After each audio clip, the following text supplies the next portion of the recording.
proud to introduce Joel McKay to the program. Joel, thank you so much for being here to talk about your book, Wolf at the Door. Thanks so much for having me, Sarah. It's good to see you and happy to be here. So what inspired you to write this book? So about 2 years ago, during that first phase of the lockdown during the pandemic, like everybody in Canada and probably all over the world, I was working from home in my office in this space and trying to run a company at the same time.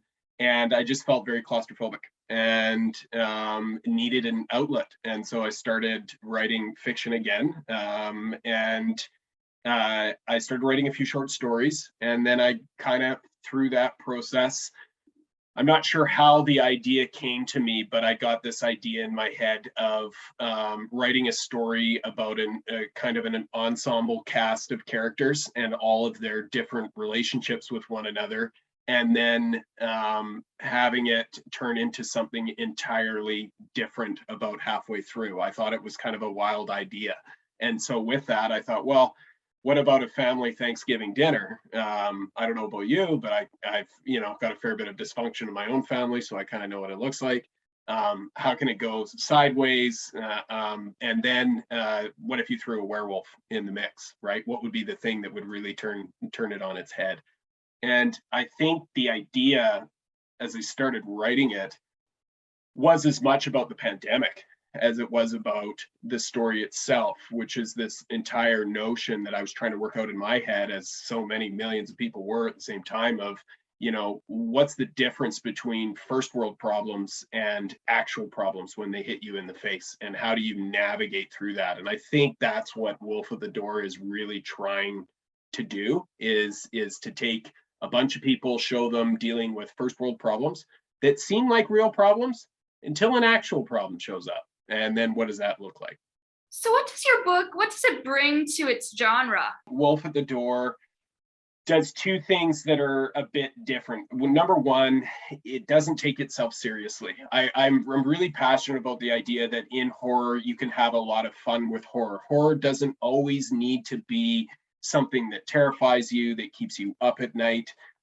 It can be something that is a page turner that you enjoy, that you have fun with, from front to back. I had one reviewer who likened it to an adult version of a Goosebumps book, and I think that was pretty on par. And I thought for a long time, because I'm the only one in my family who's really a fan of horror, that if there were more entry points into the genre that showed the breadth of the genre, that you may get more fans. And so Wolf at the Door, I think, is that. I think it truly is a doorway into this genre for people who typically don't read horror, but can suddenly find themselves enjoying something horrific. And make no mistake about it, it is a comedy first and a horror second. But it's split into two acts, and the first act is the comedy aspects of it, and the second act is literally the horrific aspects of werewolves ripping these people apart as they try to survive in this house till the next morning, effectively. So it truly has those elements, but I think it plays around with the reader in a certain way, where what is obvious about the horror in the beginning is not actually the horror intended. I think the horror intended is, at the end of it, who these characters became, and the relationships that they either resolved or didn't resolve with themselves, and how they carry on after the fact. What should people expect going into your book? I think you should expect to have fun, to laugh, to not take it too seriously.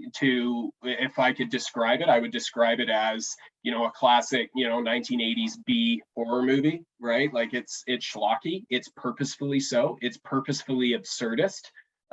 It is, the characters are all, extreme versions of people that we live with, that we are in our families, that we know in our own lives in North America. I think also for Canadians, this is a Canadian story. It's a Canadian story about Canadian Thanksgiving, Canadian people set in Canada's north, which we don't see a lot of.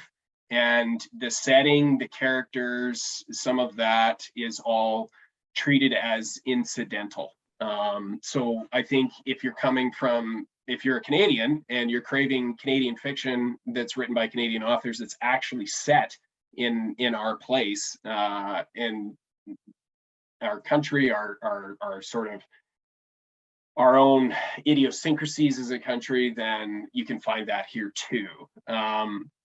But I certainly wouldn't expect on the opposite side, if you're a reader, that this thing's going to keep you up at night and it's going to make you scared. It's not that kind of horror. It's supposed to be gateway fun horror. Thank you so much for being here. Thank you very much for the opportunity to talk with you.